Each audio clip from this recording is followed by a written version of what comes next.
Fala galera, sejam bem-vindos de volta ao Lendo Livros para você. Hoje vamos continuar aqui no mês do horror e dessa vez com Edgar Allan Poe. Rimou. A história que eu separei pra gente ver hoje aqui é O Coração Delator. É uma história bem curtinha, tem 3 páginas aqui apenas. Então, já deixa o like aí no vídeo, se inscreve no canal e vamos conhecer aqui essa história, né?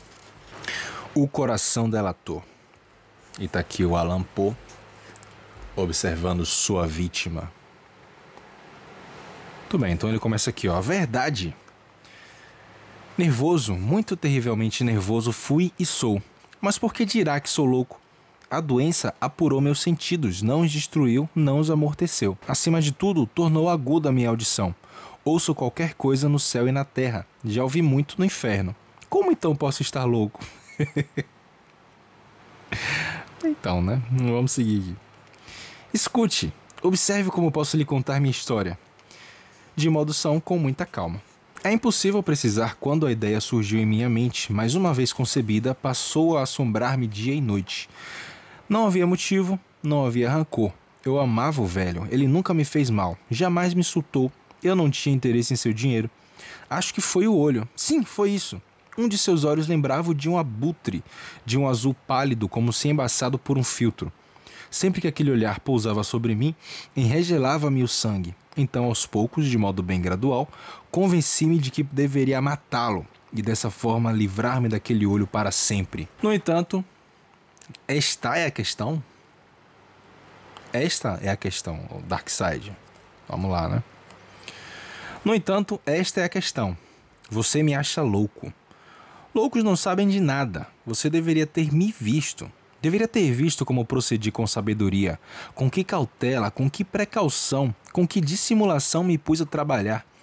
Jamais fui tão gentil com o velho quanto durante a semana que antecedeu o crime. E todas as madrugadas, por volta da meia-noite, destrancava a porta dele e a abria. Oh, tão gentilmente! Depois de abri-la suficiente para passar minha cabeça, colocava lá dentro um lampião, por completo vedado sem iluminação alguma, e apenas então me retirava. Ah, você teria rido se visse como eu era astuto. Movia-me devagar, bem devagar para não perturbar o sono do velho. Levava 1 hora para passar minha cabeça pela abertura, de modo que pudesse vê-lo deitado na cama. Ah, então é desse jeitinho aqui, né? Pelo amor de Deus. Ora, um louco teria sido tão prudente? Eu acho que a questão não é essa, mas tudo bem. Então, quando já tinha enfiado a cabeça inteira no aposento, abri o lampião com cuidado, com muitíssimo cuidado, pois as dobradiças rangiam, eu abria o suficiente para que apenas um único raio de luz iluminasse o olho de abutre. E assim procedi por 7 longas madrugadas, sempre à meia-noite. Mas seus olhos estavam sempre fechados. Era impossível executar minha tarefa, pois não era o velho que me incomodava, e sim seu olho maligno. E a cada manhã, quando nascia o dia, eu adentrava confiante no quarto e conversava com ele sem reservas, chamando-o pelo nome em um tom carinhoso, perguntando como havia passado a noite. Assim como vê, ele teria de ser um velho deveras sagaz para desconfiar que todas as noites, à meia-noite, eu vigiava em seu sono. Na 8ª noite, redobrei minha cautela ao abrir a porta. O ponteiro de minutos de um relógio movia-se mais depressa do que eu movia a mão. Caraca, bem lentinho mesmo, né? Bem devagar. Nunca antes daquela noite eu sentia a dimensão de meus poderes, de minha sagacidade. Mal podia conter a sensação de triunfo, pensar que lá estava eu, abrindo a porta milímetro por milímetro, sem que ele desconfiasse nem em sonhos de minhas ações e meus pensamentos. Tal constatação me fez deixar escapar um riso abafado. Isso é coisa de maluco. Talvez ele tenha escutado, pois mexeu-se de repente na cama, como se tivesse levado um susto. Você pode pensar que recuei, mas não. O aposento estava mergulhado na mais profunda escuridão, pois as venezianas estavam cerradas por medo de ladrões. Então eu sabia que ele não podia distinguir a abertura da porta, de modo que prossegui empurrando firme, bem firme.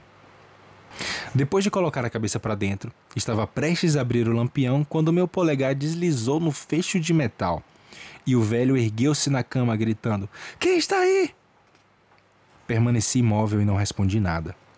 Durante 1 hora inteira não movi um músculo e nesse interim não o ouvi se deitar. Ele continuou sentado na cama escutando, como eu havia feito noite após noite, ouvindo os relógios funestos na parede. Foi então que ouvi um gemido suave e logo soube que era um gemido de terror. Não era um som de dor ou de lamento. Ah, não. Era um ruído cavernoso e sufocado, oriundo das profundezas da alma quando tomado pelo espanto. Eu conhecia bem aquele som. Durante muitas noites, sempre à meia-noite, quando todo mundo dormia, ele brotava de meu próprio peito, aprofundando com seu pavoroso eco os terrores que me distraíam. Digo que o conheço bem. Sei que o velho sentiu e tive compaixão por ele, embora um riso pairasse em meu coração. Sabia que estava acordado desde o primeiro barulho, quando se mexeu na cama. Seus medos desde então estavam apenas crescendo. Ele tentou tomá-los por infundados, mas não conseguiu. Esteve falando para si mesmo: deve ser apenas o vento na chaminé, apenas um rato atravessando o assoalho. Ou então, deve ter sido um grilo que emitiu um único canto. Sim, deve ter tentado se confortar com tais suposições, mas foram todas em vão. Todas em vão. Porque a morte, ao aproximar-se, deitou sobre ele sua negra sombra, envolvendo a vítima por completo.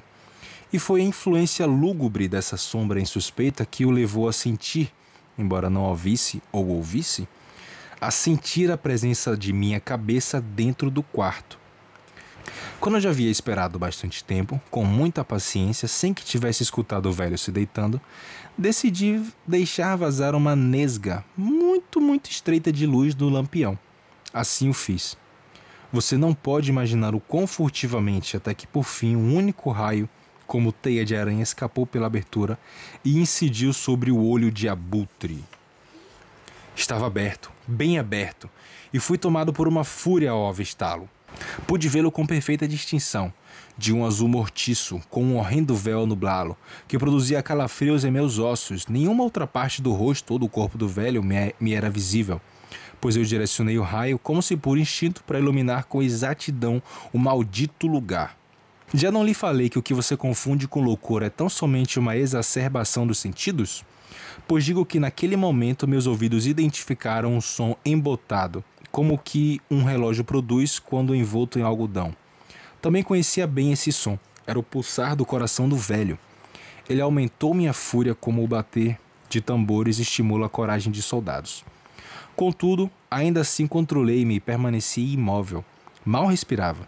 Segurava o lampião sem vacilar. Tentei manter o raio de luz sobre o olho, utilizando-me de toda a firmeza. Enquanto isso, o pulsar infernal do coração se intensificava. Batia mais e mais rápido, mais alto a cada segundo. O pânico do velho deve ter sido extremo. O som aumentava, como falei, a cada segundo. Compreende? Já disse que sou nervoso e sou mesmo. E naquela hora nefasta da noite, no silêncio tenebroso daquela velha casa, um ruído assim tão medonho provocou-me um terror incontrolável. No entanto, eu me contive e permaneci imóvel. Porém, o som das batidas aumentava mais e mais alto. Julgava que o coração dele fosse explodir. Então, uma nova ansiedade tomou conta de mim. Temi que o som pudesse ser ouvido por um vizinho. A hora do velho tinha chegado. Com um brado potente, aumentei a luz do lampião e pulei para dentro do quarto. Ele gritou uma vez, apenas uma vez. Em um instante, puxei-o para o chão e fiz cair a pesada cama sobre seu corpo. Então corri contente ao notar minha tarefa enfim concluída. Todavia, durante vários minutos, o coração continuou a bater, produzindo um som abafado. Isso, entretanto, não me incomodou. Era impossível ouvi-lo através da parede. Por fim, as batidas cessaram. O velho estava morto.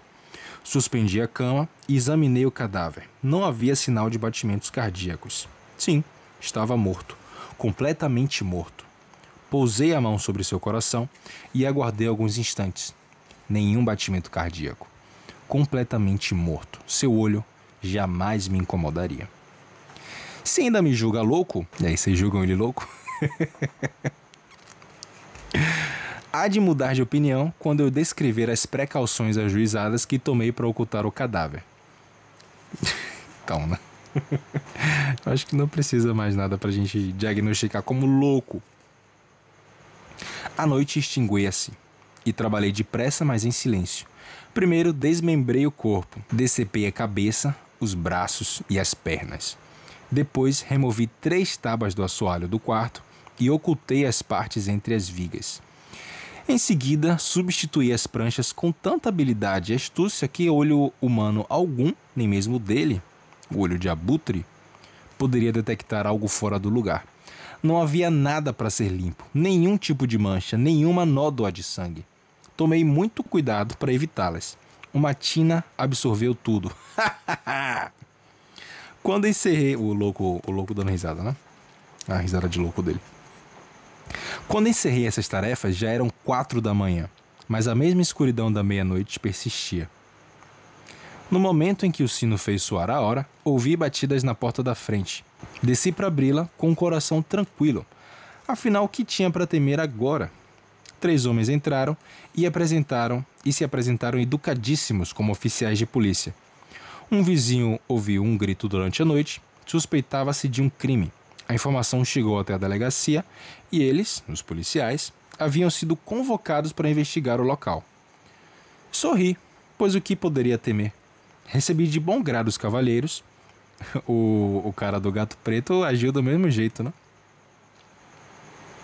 Recebi de bom grado os cavalheiros. O grito, expliquei, foi meu, proferido em um sonho. Comentei que o velho estava viajando pelo interior, acompanhei os visitantes por toda a casa, instiguei-os a vasculhar tudo, a vasculhar bem.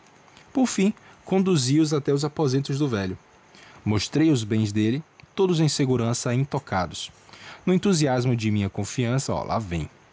Trouxe cadeiras para o quarto e os convidei a descansar um pouco enquanto eu, na louca audácia de meu crime, admitiu que é louco. Na louca audácia do meu crime perfeito, posicionei minha própria cadeira no exato local onde dispus o corpo da vítima. Os policiais estavam satisfeitos. Meu comportamento os convenceu. Eu estava completamente à vontade. Eles se sentaram e, enquanto os respondia com ânimo, conversavam entre si. Porém, não muito depois, senti que empalidecia e comecei a desejar que fossem embora. Minha cabeça doía e julguei escutar um zumbido em meus ouvidos. Mas eles permaneciam sentados, conversando. O zumbido foi ficando mais distinto, prosseguia, tornando-se cada vez mais perceptível. Tentei sufocá-lo com uma torrente frouxa de palavras, mas continuava ganhando definição, até que, por fim, percebi que o barulho não estava alojado em meus ouvidos. Sem dúvida, empalideci ainda mais, mas continuei falando sem parar, com um tom alguns decibéis mais alto. O som, porém, só aumentava. O que eu poderia fazer? Era um som abafado e ligeiro, semelhante ao de um relógio envolto em algodão. Eu estava sem fôlego, mas os policiais não pareciam escutar. Segui falando ainda mais depressa, com mais veemência, e o barulho ia aumentando, em uma cadência constante. Levantei-me, pus-me a debater sobre trivialidades, falando alto e gesticulando de maneira extravagante, mas o barulho aumentava mais e mais. Por que não iam embora? Comecei a andar pelo quarto de um canto ao outro com passadas firmes, como se as observações deles tivessem me despertado uma cólera. E o barulho aumentava cada vez mais. Meu Deus, o que eu poderia fazer? Espumei, bradei, xinguei, girei a cadeira onde estava sentado e arrastei pelo assoalho, mas o barulho predominava sobre os demais sons, subindo, sempre subindo, ficando mais e mais e mais alto. E ainda assim os policiais conversavam alegremente, sorrindo. Seria possível que não estivessem escutando? Meu Deus do céu, não! Eles ouviram, estavam desconfiados, sabiam de tudo, estavam debochando do meu horror. Foi o que pensei na ocasião e penso ainda hoje. Mas qualquer coisa era melhor do que aquela agonia. Era possível tolerar tudo, menos aquele escárnio. Eu não podia mais suportar os sorrisos hipócritas. Não podia mais aguentar aqueles sorrisos. Era questão de gritar ou morrer. E então, mais uma vez, ouça, mais e mais alto, mais e mais alto, mais e mais alto. Desgraçados, gritei. Não precisam dissimular mais. Eu confesso o crime. Removam as tábuas. Aqui, aqui, são as batidas desse coração horrendo. É isso, confessou o crime. Mas ele não tá louco. Ele não tá maluco, não. Bom, é essa a história. o coração delatou, faz todo sentido. Beleza, pessoal, mas se você gostou desse conto, então deixa um like aí no vídeo, se inscreve no canal para continuar acompanhando o mês do horror aqui, e eu te vejo no próximo vídeo. Um grande abraço.